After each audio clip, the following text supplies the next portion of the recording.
మా ఊరు వాడు ఎవడూ లేకపోతే మా ఊరి కథ ఒకటి చెప్తాను అంటూ ఒక మీటింగ్లో నిన్న సవిత గారు మినిస్టర్ గారు ముందుకు రావటం జరిగింది. తండ్రి శవం పక్కన కుర్చీ కోసం సంతకాలు పెట్టిన వ్యక్తిని చూసాం. కుర్చీ కోసం బాబాని రపరపా నరికిన వాళ్ళని చూసాం. తల్లిని చెల్లిని ఇంటి తోళ్ళని చూసాం. మరి ఇప్పుడు కూడా రపరపానే అంటున్నారు. ప్రజలు కూడా బుద్ధి చెప్పారు. రాజశేఖర్ రెడ్డి గారు మరణించినప్పుడు జగన్మోహన్ రెడ్డి గారు సంతకాలు చేయించుకోలేదు అనడానికి ప్రత్యక్ష సాక్షులు మరి ఇప్పుడు ప్రస్తుత తెలంగాణలో కీలకమైనటువంటి పదవిలో ఉన్నటువంటి భట్టి విక్రమార్క గారు, అలాగే ఎక్స్ పిసిసి చీఫ్ రఘువీరారెడ్డి గారు.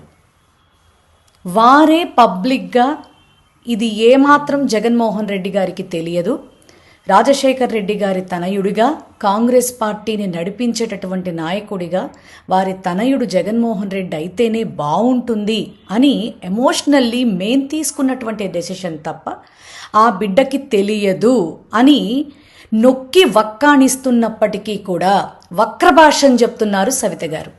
అలాగే ఇటీవల ఆ బాబాయ్ గారి కేసులోనే జగన్మోహన్ రెడ్డి గారి మిస్టేక్ కానీ అవినాష్ గారి మిస్టేక్ కానీ లేదు, వాళ్ళని ఇన్వాల్వ్ చెయ్యొద్దు అని చెప్పినా కూడా అలాగే మాట్లాడుతూ ఉన్నారు. తల్లిని చెల్లిని అంటారు, వాళ్ళందరూ బాగానే ఉన్నారు. సవిత గారు మీరే ఓవర్ ఎగ్జైట్మెంట్ అవుతున్నారు. మీరు సిగ్గుపడాల్సింది ఏంటంటే మీ నాయకుడు విజనున్న నాయకుడు కాదు, వెన్నుపోటు నాయకుడు.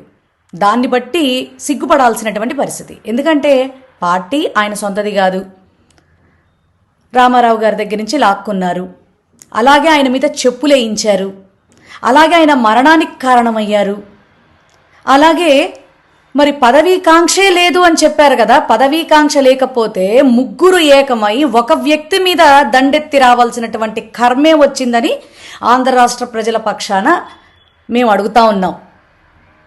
మీకు ఆ ధైర్యం లేకపోగా ఈ రోజున ఇంత అబద్ధాల్ని నిజాలుగా ఈ రోజుకి కూడా ప్రజలని నమ్మించేటటువంటి ప్రయత్నం చేస్తూ ముందుకు పోతున్నారు అంటే నిజంగా సిగ్గుపడాల్సినటువంటి పరిస్థితి, బాధపడాల్సినటువంటి పరిస్థితి.